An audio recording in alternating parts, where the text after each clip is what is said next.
सम्मेलन आयोजित करेगी। 5 सितंबर से बीजेपी यूपी की हर विधानसभा सीट पर प्रबुद्ध वर्ग सम्मेलन करेगी और प्रबुद्ध वर्ग सम्मेलन को मुख्यमंत्री योगी आदित्यनाथ सहित राष्ट्रीय एवं प्रदेश इकाइयों के पदाधिकारियों और केंद्रीय मंत्री संबोधित करेंगे। यूपी में प्रबुद्ध पॉलिटिक्स, जो ब्राह्मण रिझाएगा 2022 में पताका लहराएगा। सियासत में जीत का प्लान भी। यूपी में बदले हुए समीकरणों का नतीजा है कि अभी तक पिछड़ों और दलित की राजनीति करने वाली पार्टियां भी अगड़ी और खासकर ब्राह्मणों को लुभाने में लग गई हैं। राम परशुराम पर सियासी संग्राम तो खूब हुआ, अब सम्मेलन के जरिए इस बड़े वोट बैंक को साधने की कोशिश की जा रही है। शुरुआत सियासत में साइलेंट अटैक करने वाली बसपा से हुई तो सिलसिला सपा से होते हुए अब बीजेपी तक आ पहुंचा है।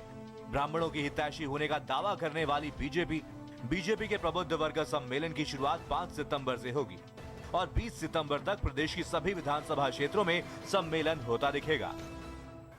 ये हमारे कई कार्यक्रम होते हैं, जो प्रबुद्ध सम्मेलन, बुद्धिजीवी सम्मेलन, फिर हमारा युवा मोर्चा अलग करता है, पिछड़ा वर्ग सम्मेलन, हमारे किसान मोर्चा का सम्मेलन, जितने हमारे प्रकोष्ठ और मोर्चा बने उनके सम्मेलन लगातार हम करते रहते हैं।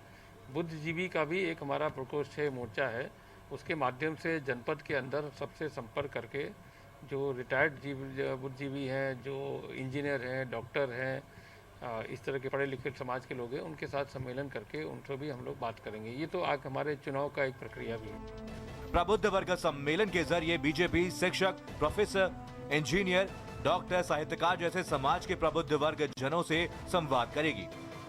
केंद्र और बीजेपी सरकार द्वारा जनता के हित में किए जा रहे कार्यों, सरकार की जन कल्याणकारी योजनाओं, उपलब्धियों और लोक कल्याणकारी कार्यों पर भी चर्चा होगी, जिसके लिए पार्टी संगठन के बड़े से लेकर के छोटे पदाधिकारियों की जिम्मेदारी तय कर दी गई है। लेकिन सत्ता की वापसी में जुटी सपा इसे छलावा ही करार दे रही है और तमाम मामलों को लेकर के बीजेपी के ब्राह्मण मुंह पर हमला बोल रही है। कारें सम्मेलन तब करती हैं जब उन पे अपना काम बताने के लिए नहीं होता, उनके पास ये नहीं होता कि वो उदाहरण के साथ बता पाएं कि किस वर्ग के लिए उन्होंने क्या किया है।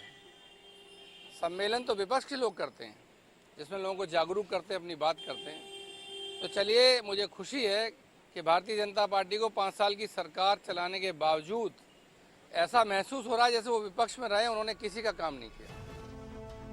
यूपी की राजनीति में पंडित पॉलिटिक्स का ट्रेंड कोई नया नहीं है। मौके बेमौके इसे धार दी जा रही है, लेकिन अब 2022 का रण करीब है तो सब अपने एजेंडे के मुताबिक प्रबुद्ध से युद्ध जीतने के लिए जी जान से जुट गए हैं।